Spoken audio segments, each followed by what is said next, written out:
तो चलिए 24 जुलाई को बनने वाले हरियाणा करंट अफेयर के क्वेश्चनों को हम रिवीजन कर लेते हैं। अगर आप हमारी पिछली किसी भी वीडियो की पीडीएफ डाउनलोड करना चाहते हैं तो आप हमारी वेबसाइट से उसे डाउनलोड नहीं कर पाएंगे, क्योंकि कुछ दिन के लिए हमारी वेबसाइट फ़िलहाल बंद है। आपको वो हमारे व्हाट्सअप नंबर से ही लेनी पड़ेगी।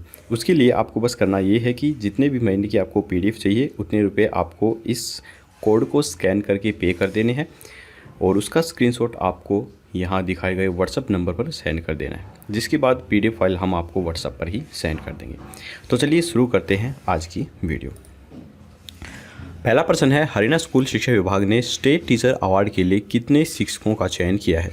तो ये किया है 44 शिक्षकों का चयन।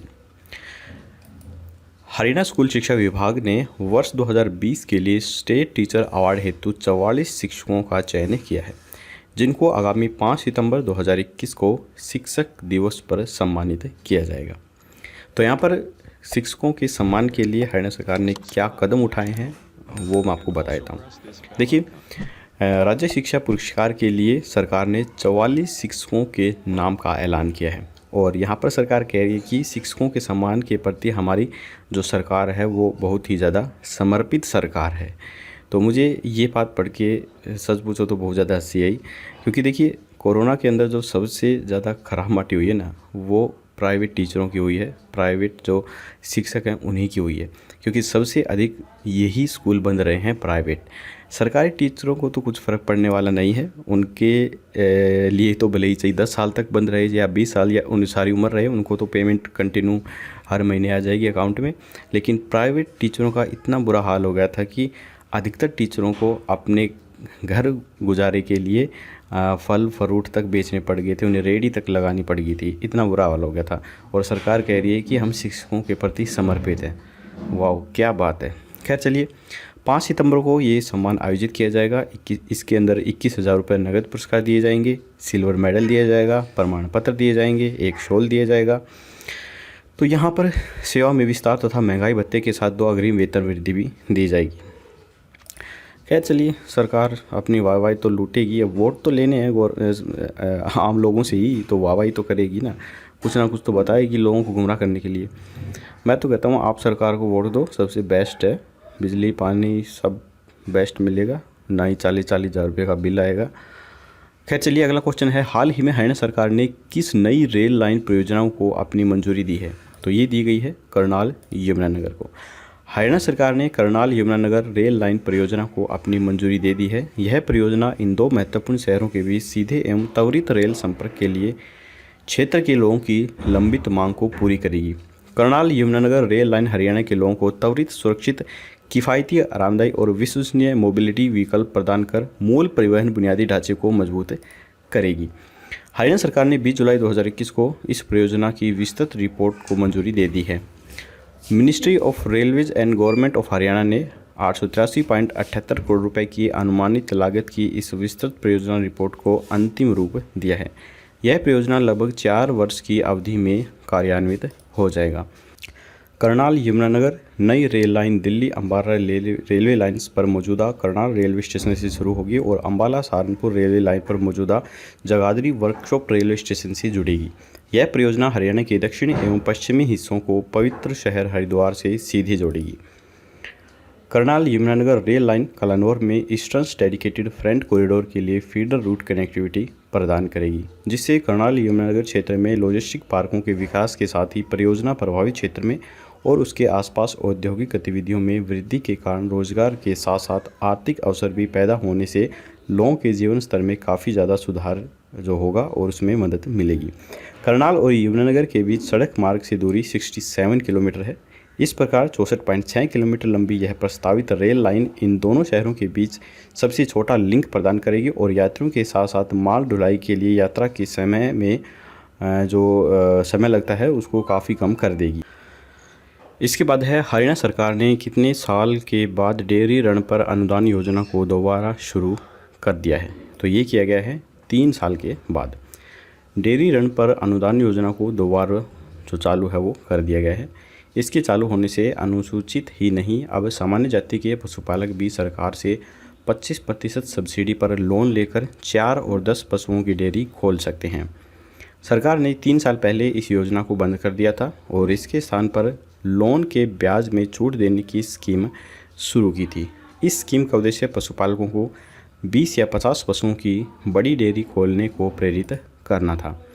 साथ में सब्सिडी पर लोन स्कीम को भी दोबारा शुरू कर दिया है। करीब 15 वर्ष पहले डेयरी डेवलपमेंट डिपार्टमेंट को पशुपालन विभाग में मर्ज करते हुए पशुपालकों की आय बढ़ाने के लिए कई स्कीमें भी शुरू की गई थी। पहले कम से कम 3 और अधिक से अधिक 10 पशुओं की डेयरी के लिए अनुदान दिया जाता था। अब इसमें 2 कैटेगरी बना दी गई हैं, या तो 4 या फिर 10 पशुओं की डेयरी के लिए ही 25% अनुदान पर ऋण दिया जाएगा।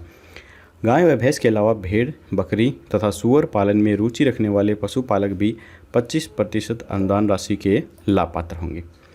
इसके बाद हाल ही में केंद्रीय गृह मंत्रालय के द्वारा शुरू किए गए किस हेल्पलाइन नंबर को हरियाणा में भी लागू किया गया है? तो ये किया गया है 15-5-260 नंबर को।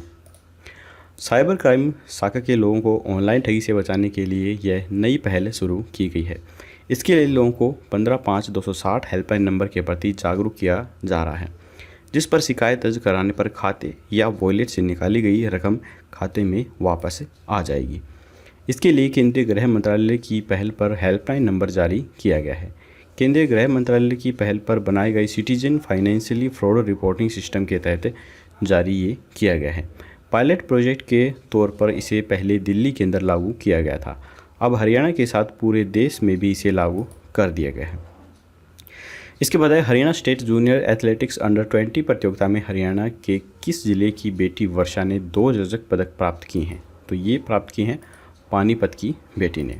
10वीं Haryana state junior athletics under 20 प्रतियोगिता में बाड़ोली गांव के किसान की बेटी वर्षा ने 2 रजत पदक जीते हैं।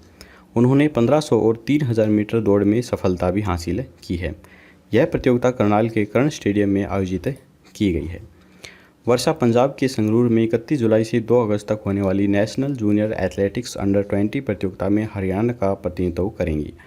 वर्षा पहले भी राज्य स्तरीय एथलेटिक्स प्रतियोगिता में 4 स्वर्ण व 2 रजत और नेशनल एथलेटिक प्रतियोगिता में स्वर्ण पदक जीत चुकी हैं। इसके बाद हरियाणा के कितने खिलाड़ियों को पहली बार भारतीय खेल प्राधिकरण की तरफ से ओलंपिक चिन्ह से लैस विशेष टी-शर्ट देकर सम्मानित किया गया? तो ये किया गया 6 खिलाड़ियों को। केंद्रीय खेल मंत्री अनुराग ठाकुर ने पुराने सुप्रसिद्ध खिलाड़ियों को टोक्यो ओलंपिक्स के साथ जोड़ने की अनोखी पहल की है। टोक्यो से याद आया कि टोक्यो के जो खेल हैं वो स्टार्ट भी हो चुके हैं और भारत के 4 खिलाड़ी आज इस खेल के अंदर अपनी पैमाइश करेंगे और देखते हैं कि उन्हें कौन सा मेडल प्राप्त होता है। उसके बारे में कल की वीडियो में मैं आपको बताऊंगा। इस पहल के तहत पहली बार भारतीय खेल प्राधिकरण की तरफ से देश के लिए खेल चुके खिलाड़ियों को ओलंपिक चिन्ह से लैस विशेष टी-शर्ट देकर सम्मानित किया गया। कुरुक्षेत्र व आसपास के 6 जिलों को यह सम्मान दिया गया है। साई की तरफ से हरियाणा निदेशालय के पास करीब 100 टी-शर्ट पहुँचाई गई हैं। तो भारतीय खेल प्राधिकरण की जो स्थापना है ये 1984 में हुई थी और वर्तमान में इसका हेडक्वार्टर नई दिल्ली के अंदर स्थित है। इसके बाद हाल ही में किसे लिनेस यूथ क्लब का चेयरमैन बनाया गया है? तो ये बनाया गया है पूनम गोयल को। आप फोटो में देख सकते हैं। लिनेस क्लब की नई कार्यकारिणी ने कार्यभार संभाल लिया है। इस क्लब ने वेबिनार के माध्यम से नए सत्र की शुरुआत की है। नए सत्र के लिए पूनम गोयल को चेयरपर्सन, पूजा गोयल को सचिव और अनुजा जैन को कोषाध्यक्ष नियुक्त किया गया है। पूनम गोयल ने कहा है कि नारी सशक्तिकरण के लिए जरूरी है कि नारी का स्वास्थ्य भी ठीक रहे। तो आज के हरियाणा करंट अफेयर के क्वेश्चन यहीं पर ख़त्म होते हैं। अब हम कल के प्रश्न का आंसर जान लेते हैं। हाल ही में किस जिले के अंदर नेचर कैंप थापली में पंचकर्म वेलनेस सेंटर का उद्घाटन किया गया? तो इसका जो राइट आंसर था वो था ये पंचकुला के अंदर किया गया था। राज्य में पहले से ही 23 पंचकर्म केंद्र कार्य कर रहे हैं और 24वें केंद्र का उद्घाटन मुख्यमंत्री मनोहर लाल खट्टर के द्वारा किया गया। उन्होंने कहा है कि राज्य के अंदर 500 योगशालाएं और व्यायामशालाएं भी कार्यरत हैं और सरकार का लक्ष्य है कि राज्य में और अधिक पंचकर्म केंद्र खोलना। उन्होंने कहा है कि राज्य में इस वर्ष के दौरान 3 करोड़ पौधे लगाने का लक्ष्य भी रखा गया है। इस अवसर पर मुख्यमंत्री ने नक्षत्र वाटिका, राशिवन और सुगंध वाटिका की आधारशिला भी रखी है। इन वाटिकाओं को पंचकुला जिले के गांव मस्जिदवाला के पास जंगलों में विकसित किया जाएगा। तो चलिए अब हम देख लेते हैं आज का बनने वाला क्वेश्चंस। आज का क्वेश्चन है कि साल 2021 के योग दिवस को हरियाणा में अन्य किस दिवस के रूप में बनाया गया। तो यहाँ पर 4 ऑप्शन है, निरोग दिवस, पर्यावरण दिवस या मेगा वैक्सीन दिवस। आपको राइट ऑप्शन हमें कमेंट बॉक्स में लिखकर बताना है। तो आज की वीडियो यहीं पर ख़त्म होती है। अगर आपको वीडियो पसंद आई तो लाइक ज़रूर कीजिएगा, चैनल पर नए हैं तो सब्सक्राइब करना बिल्कुल मत भूलिए। फिर मिलेंगे ऐसी एक नई वीडियो के साथ, तब तक के लिए जय हिंद, जय भारत।